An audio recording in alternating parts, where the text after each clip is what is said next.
कधीच नाही चुकणार तुमचे फेवरेट टीव्ही शोज झी5 सोबत, तेही एकदम फ्री।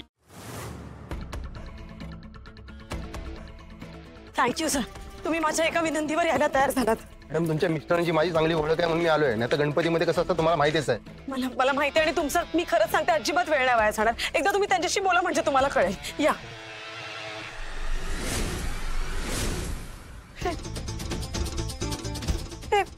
हे असं कसं झालं?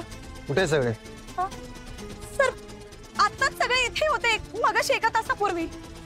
घरात गणपती आहे त्यांच्या।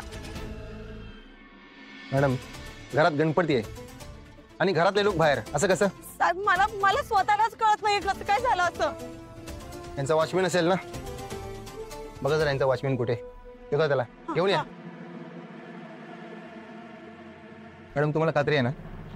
साहेब मी 100% सांगते, नागिनी चोरीला गेलेच नाहीयेत आणि सगळे घरात होते मगाशी, माहित नाही अचानक कुठे गेले। बरोबर, कळेलच आता सगळं। सलाम साहेब। अरे कुठे भटकतो ड्युटी सोडून? हा साहेब, ड्युटीवरच होतो, मागच्या बाजूला गेलेलो।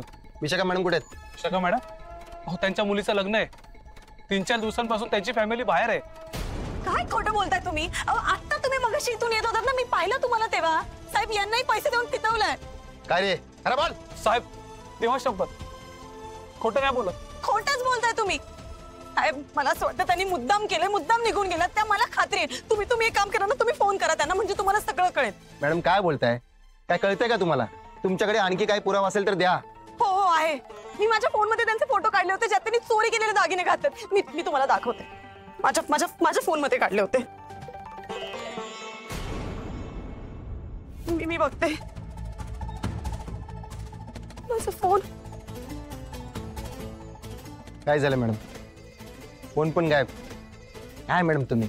साहेब माझा फोन ह्यातच होता, मलाच कळत नाहीये कसं झालं असं। मी स्वतःच्या हाताने फोन यात ठेवला होता, मी चेक करते। मॅडम शांत व्हा। मला एक सांगा मॅडम, कोणत्या बेसिसवर आम्ही ऍक्शन घ्यायची? ना घरी कोणी आहे, तुमच्याकडे काही प्रूफ नाही, तो वॉचमॅन म्हणतोय घरात कोणी नाहीये, सगळे बाहेर गेलेत। हा बरं, इथे आल्या तुमचा फोन गायब होतो। मॅडम, गणपतीच्या बंदोबस्ताची ड्युटी सोडून आलोय आम्ही। माहितीये साहेब, पण मी खरं सांगते, मी खोटं नाही बोलत आहे, माझ्यावर विश्वास ठेवा प्लीज। आम्ही आता काहीच नाही करू शकत आणि आमचा तपास पण चालू आहे, आणि याच्या पुढे विशाखा भालेकर सारख्या बाईवर बोट उचलण्याआधी विचार करत जा।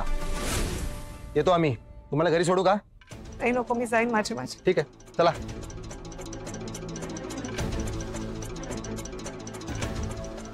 ही बाई इतकी पोहोचलेली असेल असं कधीच वाटलं नव्हतं मला, आणि पोलिसांनी पण विश्वास ठेवला नाही माझ्यावर।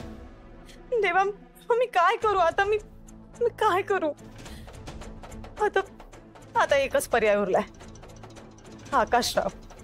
त्यांना सगळं सांगितलं पाहिजे, तेच माझ्यावर विश्वास ठेवते।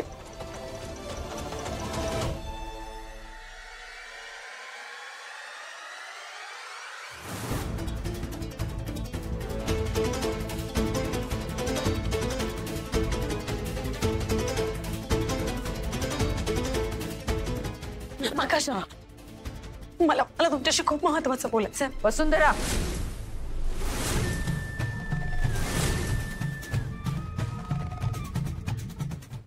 झी5 ॲप डाउनलोड करा आणि पहा सर्व एपिसोड्स एकदम फ्री।